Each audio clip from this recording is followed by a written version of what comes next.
So let's see if this is on. I'm live. Okay, so we're going to talk about what just happened yesterday with Israel and Iran. Now, I'm not a very good live streamer, so please bear that in mind. I'll try to answer your questions. I'll certainly prioritize, like if you're what is the extra, like you gave something, I'll try to prioritize. I don't even remember what those are called.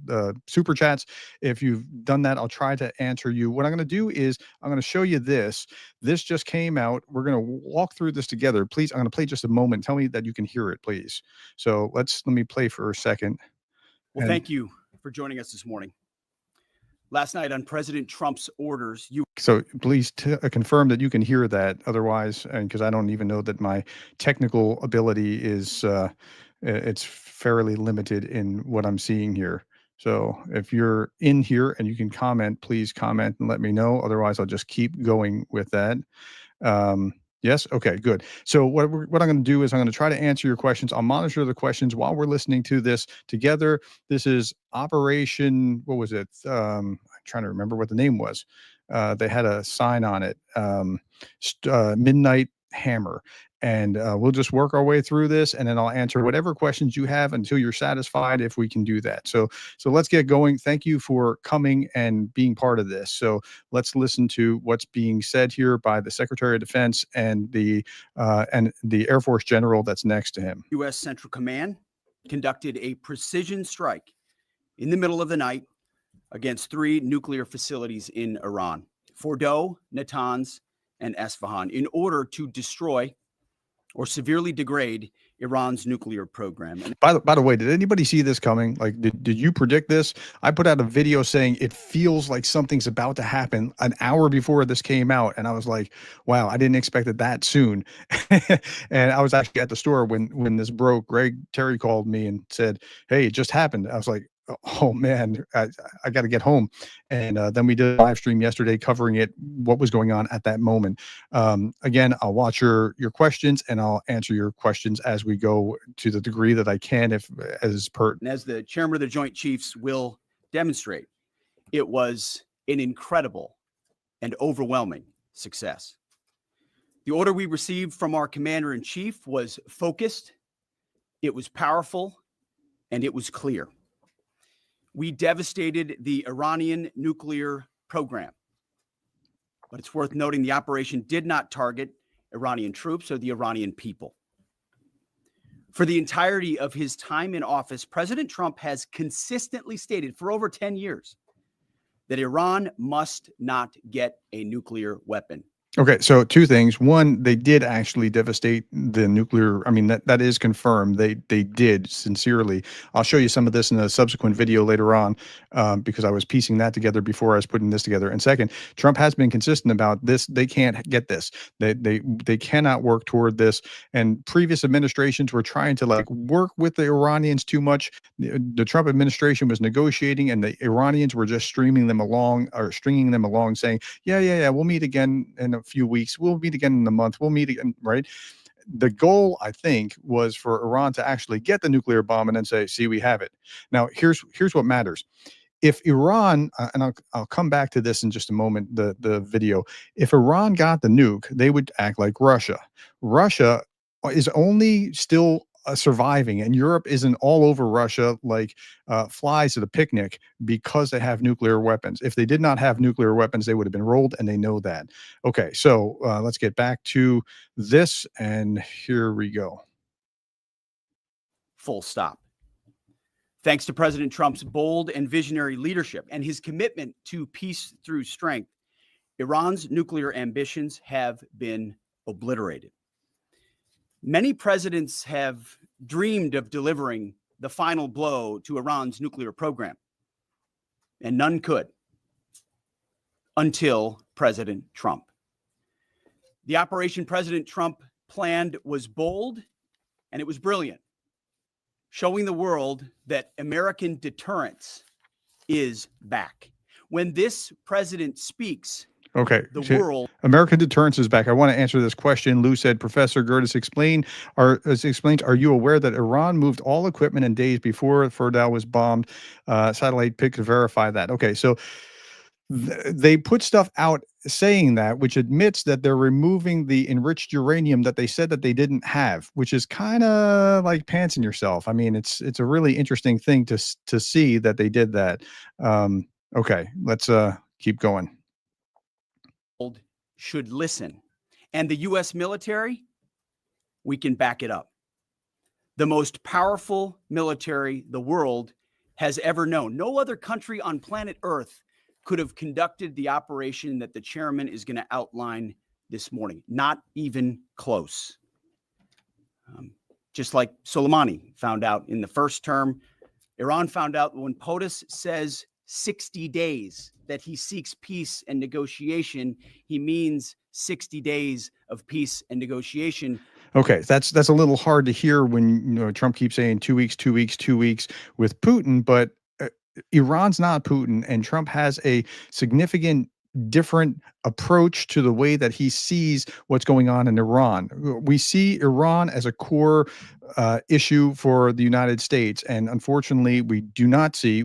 I'm saying American doctrine does not seem to see Iran or sorry, Ukraine in the same way with Russia, and I wish that they would, but apparently they don't. And so this 2 weeks thing, there was even a Darth Putin quip like, I don't think Trump understands what 2 weeks means, because it was only a couple days ago he said we'll see in 2 weeks, and then here we are. Okay. Otherwise, that nuclear program, that nuclear capability will not exist. He meant it. This is not the previous administration. The President Trump said no nukes. He seeks peace, and Iran should take that path. He sent out a truth last night saying this: any retaliation by Iran against the United States of America will be met with force far greater than what was witnessed tonight. Oops, I'm sorry. I was trying to pause that and I hit this. So that idea that anything that will be hitting American, like that's what we're worried about right now has ever known. Is no that. Other country on planet Earth could have conducted the operation that the chairman is going to outline. I told you I was a bad live streamer. Morning. Not even close. He sent out a truth last night saying this: any retaliation by Iran against the United States of America will be met with force far greater than what was witnessed tonight. And that's a great fear that it's going to spin into something else there. Apparently, the Yemenis also said that they're now involved and they're going to be at war with the U.S. and that sort of thing. So we'll see how that plays out. It hasn't worked out well for the Yemenis so far. Signed the President of the United States, Donald J. Trump. I'm sorry. I should say clarify the Houthis in Yemen. Iran would be smart to heed those words. He's said it before, and he means it. I want to give recognition to the Chairman of the Joint Chiefs of Staff, the Joint Staff, General Eric Kurilla at CENTCOM, who did a phenomenal job, he and his staff, all of CENTCOM. Okay, I want to go back to this comment here. Chances are chances are very good that, if not all, that most of the refined material has been removed. Okay, and so there's refined material that is supposed to be able to make upwards of there were supposed to be 5 and then upwards of 10, they doubled since Trump came into office, of 60% enriched. So yeah, they might have some material, and they might even be able to make some kind of dirty bomb or something with that. I don't know. I'm not a nuclear guy like you are, John. So I don't know that, but the ability to create that in these systems, that's what's been targeted. And I wanted to flag that because that's important to understand that particular nuance or difference. Okay. Policy across the board. This was a joint effort, and across the Pentagon effort. I want to recognize the pilots who flew those bombers, who flew those fighters, who flew those refuelers, warriors. I want to recognize the sailors on those destroyers, in those subs, on those carriers, warriors, all of them. I want to recognize our soldiers doing air defense, base defense, QRF, warriors, all of them. Every American involved in this operation performed flawlessly. And I want to give recognition to our allies in Israel as well. This is I a mean, plan. militarily speaking, it was pretty amazing what they were able to do. Israel softened up everything, took out S-300s and other air defense and that sort of thing. And then when the U.S. bombers flew in, they were uncontested. Plan that took months and weeks of positioning and preparation so that we could be ready when the President of the United States called. It took a great deal of precision. It involved misdirection and the highest of operational security. Our B-2s went in and out of downtown Tehran, of these nuclear sites, in and out and back without the world knowing at all. In that way, it was historic. A strike that included the longest B-2 Spirit bomber mission since 2001 and the first operational employment of the MOP, a massive ordnance penetrator. That's the bunker bomb. That's the 30,000-pound bomb that can drill down many, many kilometers down into the ground. The Fort Dow plant was 90 kilometers down, as I understand, and it can drill way down deep and then blow up, and that's what it needed to do. The mission demonstrated to the world the level of joint and allied integration that speak to the strength of our alliance and our joint forces. As President Trump has stated, the United States does not seek war, but let me be clear. We will act swiftly and decisively when our people, our partners, or our interests are threatened. Iran should listen to the President of the United States and know that he means it, every word. I want to give congratulations to our Commander-in-Chief. It was an honor. Now, with that, I wish that we take the same approach to dealing with Russia on behalf of Ukraine. But Trump can do this. He's not just an isolationist, but somehow he's just so beholden or infatuated with or on the same page with or whatever with Putin that he just hasn't been willing to do this. But I don't know how, like yesterday in live that I was doing with Greg, people kept asking, well, what does this mean for Ukraine and Russia? I'm not sure that we know that. I think that that would make Putin a little nervous to see that he would be willing to have done this, but not necessarily that it's going to affect him. But Xi, I think, is really on notice because there's some animosity there between Trump and Xi. So, okay, let's get back to this. To watch him lead last night and throughout, and to our great American warriors on this successful operation. Okay, I want to. God bless our troops. God bless America. Okay, I want to pause again. Let's talk about this. It's unconstitutional. No, the commander-in-chief has the right to exercise this ability. He has this extraordinary power to do this. Now, if he's going to declare war, he has to bring this, like Congress has to approve further action within 60 days, but it's not unconstitutional, and that keeps getting bandied about, and that's not correct. So just for whatever that is. Sorry, here we are again. And we give glory to God for his providence and continue to ask for his protection. I turn it over now to the chairman for specifics. Thank you, Mr. Secretary. Thanks for recognizing all of our folks out there doing our nation's work, and nice to see everybody on this early Sunday morning. Last night on the President's orders, U.S. Central Command, under the command of General Eric Kurilla, executed Operation Midnight Hammer, a deliberate and precise strike against 3 Iranian nuclear facilities. This was a complex and high-risk mission carried out with exceptional skill and discipline by our joint force. I want to thank every service member, planner, operator that made this mission possible. Their actions reflect the highest standards of the United States Armed Forces. This operation was designed to severely degrade Iran's nuclear weapons infrastructure. It was planned and executed across multiple domains and theaters with coordination that reflects our ability to project power globally with speed and precision at the time and place of our nation's choosing. This was a highly classified mission with very few people in Washington knowing the timing or nature of this plan. I'll refer you to the graphic on the side as I walk you through some of the operational details. At midnight Friday into Saturday morning, a large B-2 strike package comprised of bombers launched from the continental United States. As part of the plan to maintain tactical surprise, part of the package proceeded to the west and into the Pacific as a decoy, a deception effort known only to an extremely small number of planners and key leaders here in Washington and in Tampa. The main strike package, comprised of 7 B-2 Spirit bombers, each with 2 crew members. Okay, I want to interrupt something here. Jackie B posted this: federal law 50 USC 3093, failing to notify an entire gang of 8. He only told Republicans the bombers were going in. That's a crime. Okay, so my understanding of that is that there are only certain circumstances where that is required, but I could be wrong. You might be right. I will look into that very shortly. Thank you for bringing that to our attention. I'll look into that, but I don't think that that's right, but we'll find out. Okay, so I'll do my due diligence. You just assigned me some homework. Did quietly to the east with minimal communications.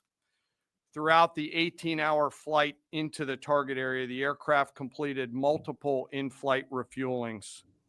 Once over land, the B-2s linked up with escort and support aircraft in a complex, tightly timed maneuver requiring exact synchronization across multiple platforms in a narrow piece of airspace, all done with minimal communications. This type of integration is exactly what our joint force does better than anyone else in the world. At approximately 5 p.m. Eastern Standard Time last night, and just prior to the strike package entering Iran, a U.S. submarine in the Central Command Area of Responsibility launched more than 24 Tomahawk land attack cruise missiles against key surface infrastructure targets at Esfahan. So hitting one place with the stealth bombers, another place with stealth and missiles, I think, and a third place with Tomahawks, another 30 Tomahawks in the package, as far as I understand. Operation Midnight Hammer strike package entered Iranian airspace. The U.S. employed several deception tactics, including decoys, as the 4th and 5th generation aircraft pushed out in front of the strike package at high altitude and high speed, sweeping in front of the package for enemy fighters and surface-to-air missile threats. The strike package was supported by U.S. Strategic Command, U.S. Transportation Command, U.S. Cyber Command, U.S. Space Command, U.S. Space Force, and U.S. European Command. As the strike package approached Fordo and Natanz, the U.S. protection package employed high-speed suppression weapons to ensure safe passage of the strike package, with fighter assets employing preemptive suppressing fires against any potential Iranian surface-to-air threats. We are currently unaware of any shots fired at the U.S. strike package on the. To hear that, that's pretty amazing. They're unaware of any shots fired. Like, they came in like unopposed completely, and like part of that was like scrambling their radar or their ability to communicate and that sort of thing. So that's pretty impressive. The way in at approximately 6:40 p.m. Eastern Standard Time, 2:10 a.m. Iran time, the lead B-2 dropped 2 GBU-57 massive ordnance penetrator weapons on the first of several aim points at Fordo. As the president stated last night, the remaining bombers then hit their targets as well, with a total of 14 MOPs dropped against 2 nuclear target areas. All 3 Iranian nuclear infrastructure targets were struck between 6:40 p.m. and 7:05 p.m. Eastern time. Again, that's about 2:10 in the morning local time in Iran, with the Tomahawk missiles being the last to strike at Esfahan to ensure we retain the element of surprise throughout the operation. Following weapons release, the Midnight Hammer strike package exited Iranian airspace and the package began its return home. We are unaware of any shots fired at the package on the way out. Again, that's pretty amazing. No shots fired at it on the way in or on the way out. I mean, that's all thanks to the Israelis softening everything up on the way for the last week or so. Iran's fighters did not fly, and it appears that Iran's surface-to-air missile systems did not see us. Russian made. Throughout the mission, we retained the element of surprise. In total, U.S. forces employed approximately 75 precision-guided weapons during this operation. This included, as the president stated last night, 14 30,000-pound GBU-57 massive ordnance penetrators, marking the first ever operational use of this weapon. I know that battle damage is of great interest. Final battle damage will take some time, but initial battle damage assessments indicate that all three sites sustained extremely severe damage and destruction. More than 125 U.S. aircraft participated in this mission, including B-2 stealth bombers, multiple flights of fourth and fifth generation fighters, dozens and dozens of air refueling tankers, a guided missile submarine, and a full array of intelligence, surveillance, and reconnaissance aircraft, as well as hundreds of maintenance and operational professionals.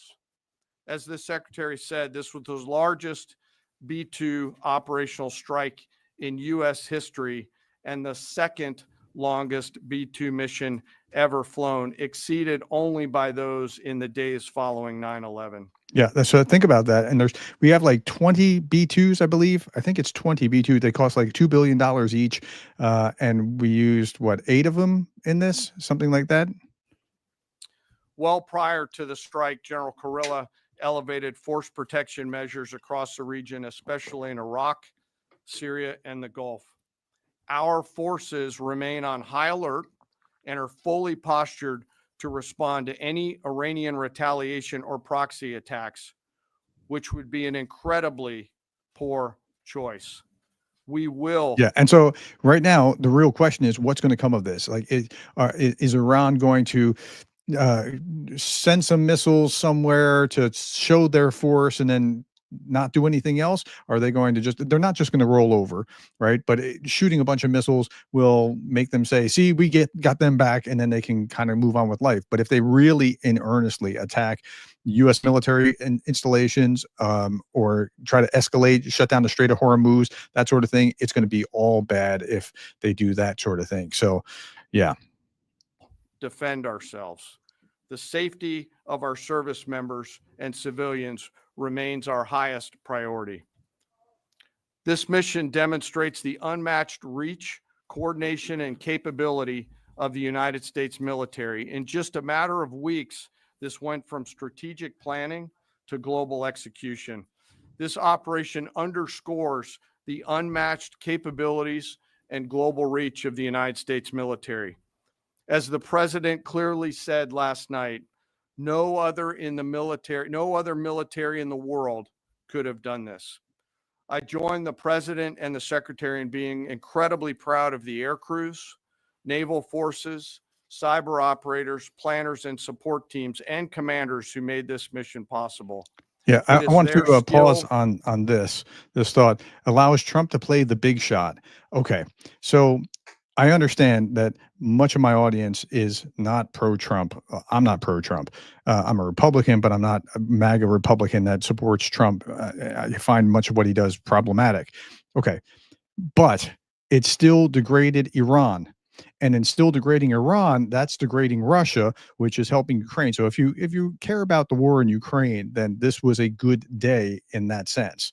It takes one of Russia's allies off the table in a significant way. So I think it was still useful. Discipline and teamwork that makes this operation possible.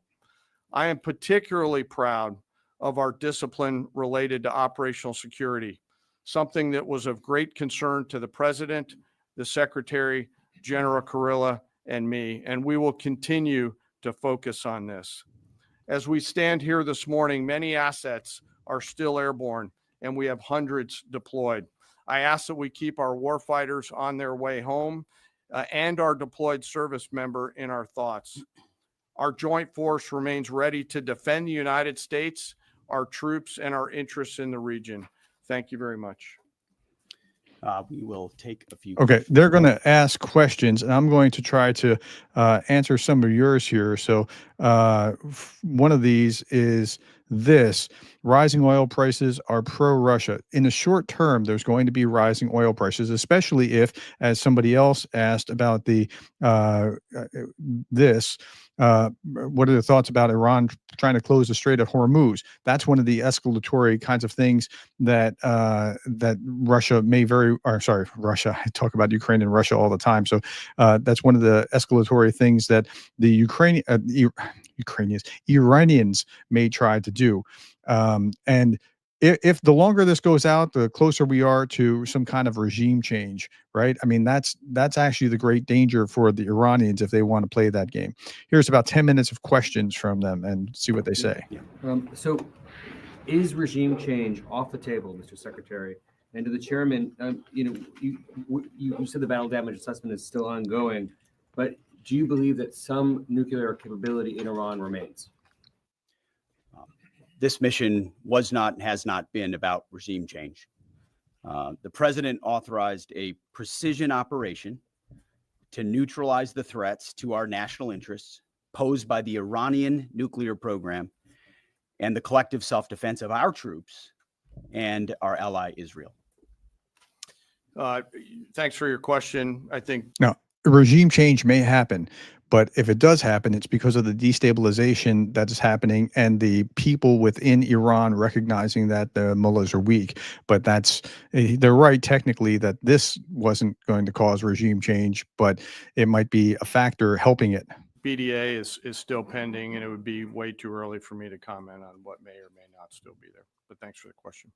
And who knows whether that'll happen or not. Maybe it'll happen. Maybe it won't. May become a color revolution. May just be more angry mullahs being more angry and chanting "Death to the United States" louder. Green. No, behind you. Excuse me, Mr. Secretary, can you tell me, was there a particular moment when the president decided to pull the trigger on this operation? Where It's a great question. Now, rather than being, something in the holster, now we're going to pull the trigger on it? I would just say, having the opportunity to witness his leadership, he was fully committed to the peace process, wanted a negotiated outcome, gave Iran every single opportunity, and unfortunately was met by stonewalling, which is why he gave them plenty of time to continue to come to the table and give up enrichment, give up the nuclear program. But there was I won't say the particular moment, there was certainly a moment in time where he realized that it had to be a certain action taken in order to minimize the threat to us and our troops. Yeah. General, you say that General Kurilla increased force protection in Iraq, Syria, and Gulf in those areas. Were they given any advance warning the attacks were coming? And also, Mr. Secretary, when were congressional leaders notified? How long before the attacks took place? Sure. To your first question, the risk has clearly been rising over the last few weeks in the region. Based on that and not a particular awareness of this operation, we've made smart decisions to minimize the risk to U.S. forces in the region. So they were given no advance warning? No, sir. And if you were paying attention, you could understand that they were preparing for this. You would see things like the movement of the refuelers, or the movement of the B-2s, or the embassy in Jerusalem being evacuated, or those kind of things. So if you're paying attention, it's pretty obvious what was about to happen. Okay. They were notified after the planes were safely out. Well, we complied with the notification requirements of the War Powers Act. Attacks, they were notified. They were immediately thereafter. Yes. Thank you, Secretary. Two quick questions. Do you believe you completely destroyed Iranian nuclear program? And how about Iranian ballistic missiles? Your ally as Israel always saying that is biggest threat. And second question is very important. What will be your next step if Iran or militias under Iranian influence on the region attack U.S. interests or allies in the region? That's a great question. If you didn't catch what he was saying, what's the next step if Iran attacks U.S. interest or allies in the region? and you can chime in on this too, Mr. Chairman. The battle damage assessment is ongoing, but our initial assessment, as the chairman said, is that all of our precision munitions struck where we wanted them to strike and had the desired effect, which means especially in Fordo, which was the primary target here, we believe we achieved destruction of capabilities there. Okay, I got to highlight this particular comment. Oh, no, that's the wrong one. Here it is. This helps Russia and China to sell more rockets to Iran. I'm not sure that I would want to buy more stuff from Russia, like the air defense and that sort of thing. I'd be looking elsewhere to buy it. I'm not sure who else to buy from. Maybe China, but not from Russia. Like their air defense was actually pretty terrible. So yeah. Yeah. Okay, let's get back to his answers. Ultimately, wherever it may be, whether it's in Iraq or Syria or bases in the Gulf, as the president said, it would be as the chairman said, it would be a very bad idea for Iran or its proxies to attempt to attack American forces. Yes. Thank you, Mr. Secretary. Regarding retaliation, Okay, so this is another good question. Iranian Are we protected from T attacks from now on? I don't know that we are. I mean, there could be things happening in the U.S. as a consequence of this, and so we just got to be aware that there could be a chain reaction from these kinds of things that could happen. I'm not predicting that, but I mean, it's possible. We let in lots of people into the United States and places in Europe, and there could be, but I don't think that they prepared like the Israelis prepared the pager thing. I don't see that. But yeah, that's here's another interesting comment. Russia doesn't have the spare rockets to sell; they need them. So I guess you're not going to worry about that part. North Korea are cooperating on nuclear and missile development. Do you think there is a possibility that Iran, North Korea, and the other forces, such as China, will join forces to retaliate against the United States? Okay, if you didn't catch that, is Iran going to have a retaliation with joining forces with China and North Korea and other forces to, yeah, that's a World War III kind of scenario. If that sort of thing happens, I don't know. Let's hear what they say. Well, unfortunately, because of the policies under the previous administration, we drove those countries together, and ultimately that creates a challenging environment. I wouldn't blame the previous administration for driving them together. They were together and they were going to be together, and these policies are not exactly splitting them apart. For this particular operation, the focus is on Iran and Iranian nuclear capabilities. That's our focus here, is to not just say that they can't have, but President Trump has said from over 20 years, frankly, Iran cannot have a nuclear weapon. And ultimately, he decided this is the moment, given their stonewalling, when direct military action had to be taken to prevent that from happening. Yes. Thank you very much. General Kane, I understand OPSEC, I respect OPSEC. Can you say at all what security procedures are being taken to protect U.S. troops in Iraq and elsewhere in the Middle East? And Secretary Hegseth, as a global war on terrorism veteran, what do you say to veterans who may be concerned the U.S. is getting into another open-ended war in the Middle East over weapons of mass destruction? Thanks, sir, for the question. I won't comment on what force protection measures are being taken in the region. What I will say is we're being proactive and not reactive, and being very thoughtful about ensuring that we do all that we can to protect our forces. It's a good answer. And I would just say, as the president has directed and made clear, this is most certainly not open-ended. It doesn't mean it limits our ability to respond. We will respond if necessary. The most powerful military in the world is postured and prepared to defend our people. But what the president gave us, as I said, was a focused, powerful, and clear mission on the destruction of Iranian nuclear capabilities. Those were the targets. That's what was struck. That's what was overwhelming. That's what was overwhelming. That's what the Iranian regime needs to understand. As the president put out last night, he wants peace. There needs to be a negotiated settlement here. We ultimately demonstrated that Iran cannot have a nuclear capability. That is a very clear mission set on this operation. Yes. Hold on. Yes, right there. Thank you, Mr. Secretary. Question for the Secretary and the Chairman. How was this strike coordinated with the Israelis on a strategic level, Good question. militarily, and on a tactical level? Was there any direct Israeli military participation in this operation?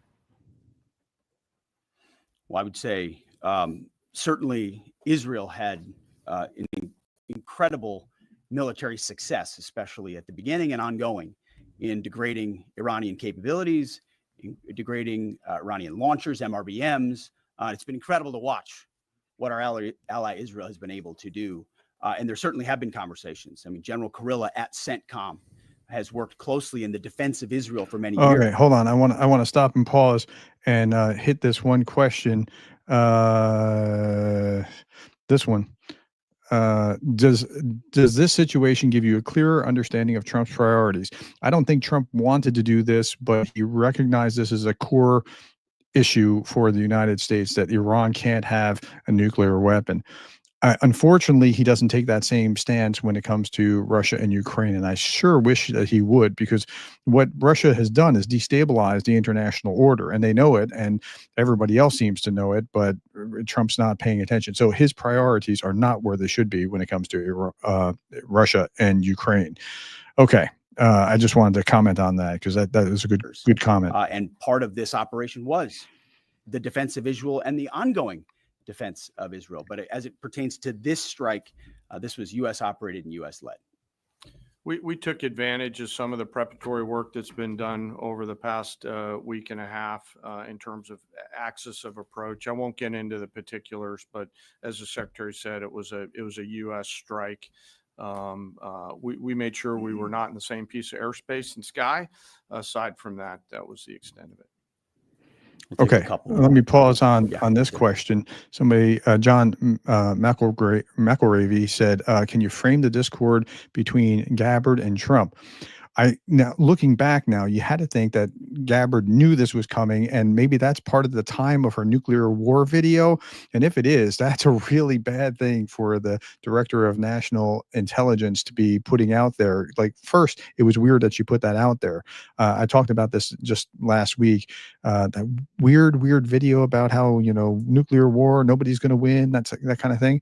And she wasn't in the room yesterday in the Situation Room when they were watching what was going down. So that was really interesting to see as well. Gabbard may be on her way out. We'll see how that plays out.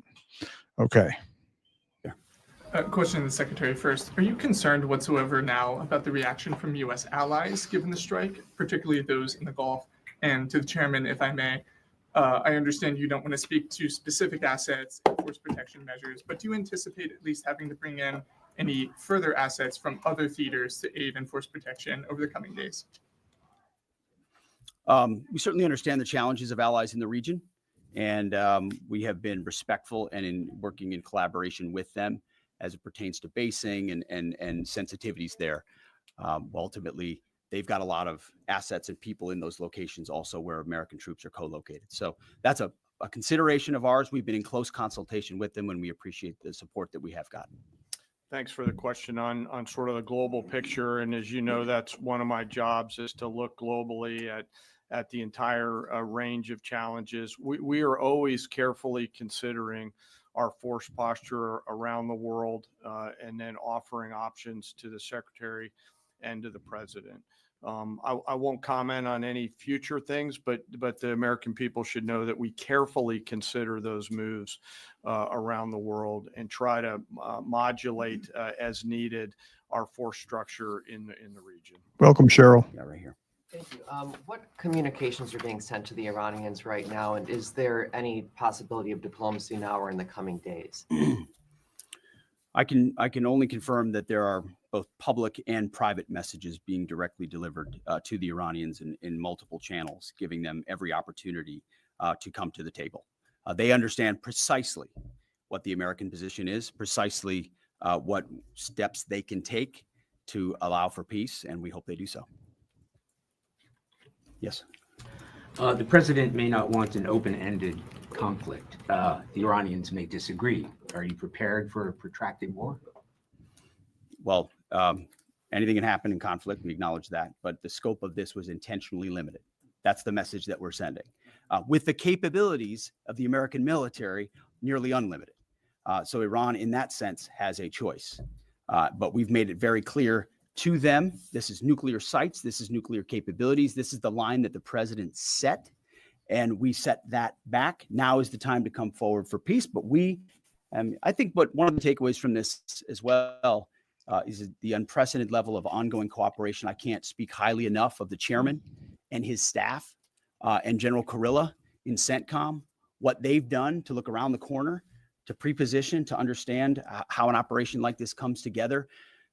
The scope and scale of what occurred last night would take the breath away of almost any American if you had an opportunity to watch it in real time.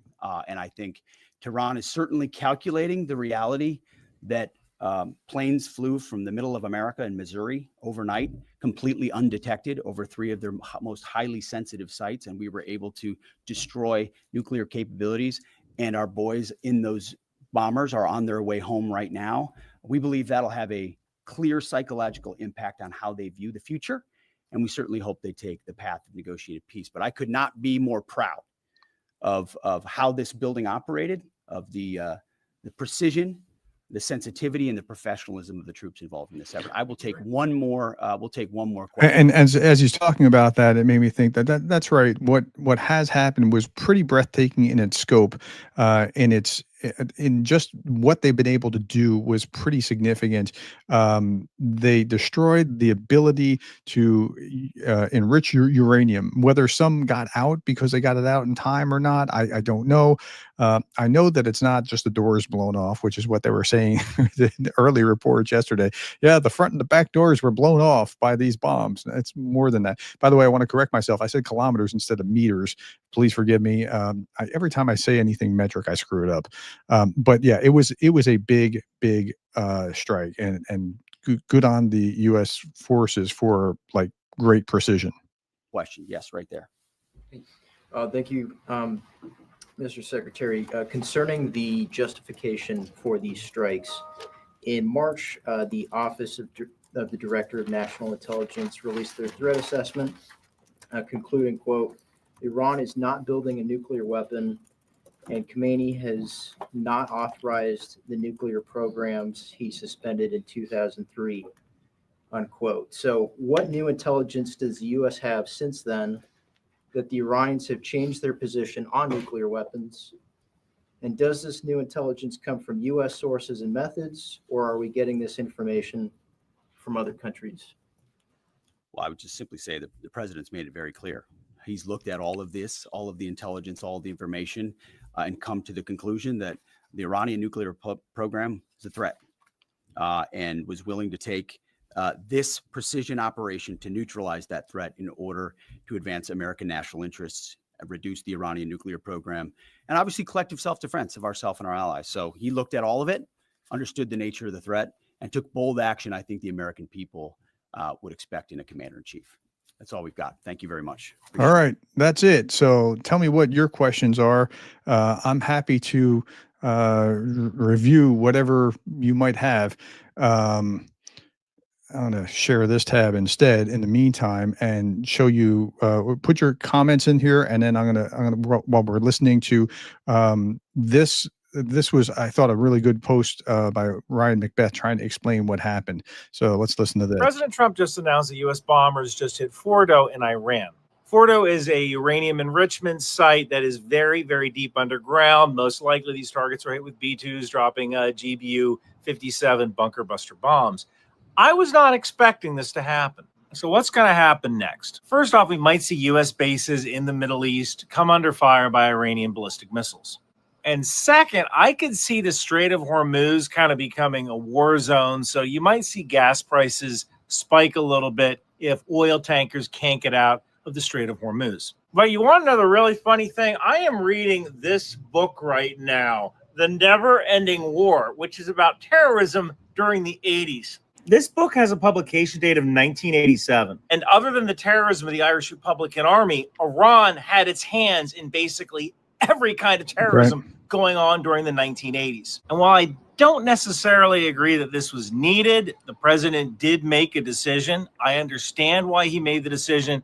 And what we might see next is the dissolution of a regime that has only exported two things during its entire lifetime since 1979: belligerence and oil.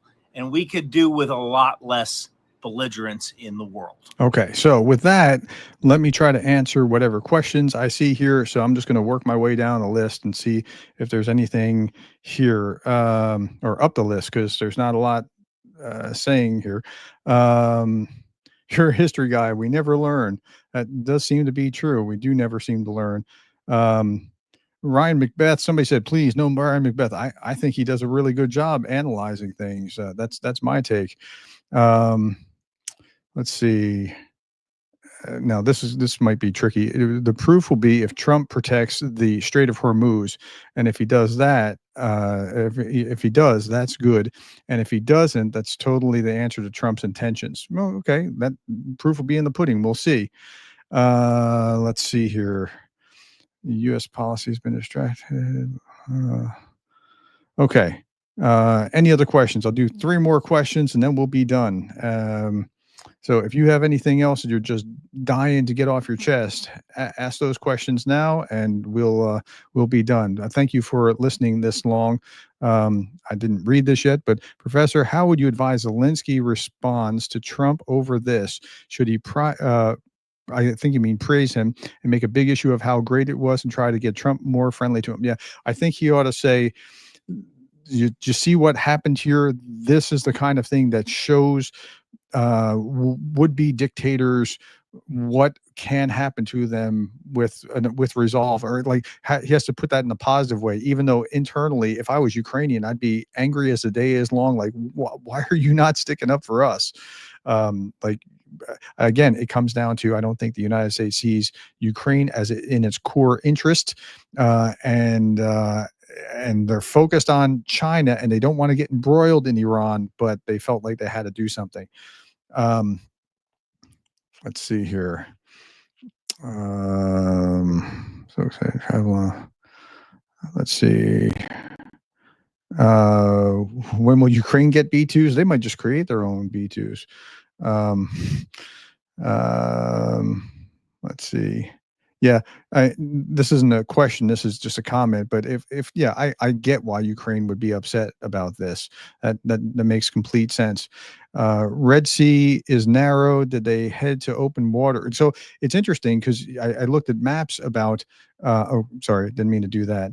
I looked at maps about like the travel in the Red Sea, and they were like, "Whoa, let's get out of here," around the Strait of Hormuz.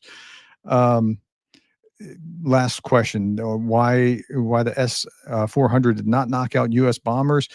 Most of those were knocked out by Israeli planes ahead of time, for F-14s or F-15s, F-16s, that sort of thing. And why were they not knocked out by S-400s? And S-400s just aren't apparently as good as they think that they are. I don't know exactly what it is. All right, that's it, my friends. Thank you all for being here. I really appreciate this. I'm going to do another video just kind of giving the play-by-plays of what happened, trying to put this into 10 minutes. 10 minutes is what I shoot for. Sometimes it expands to 15 or 20, but I try to make it as condensed as possible. Thank you for liking and subscribing and all that. And thank you for being the kind of person that cares enough to listen to this press conference to understand what's going on. I really do appreciate your time. Thank you, and I'll see you in another video.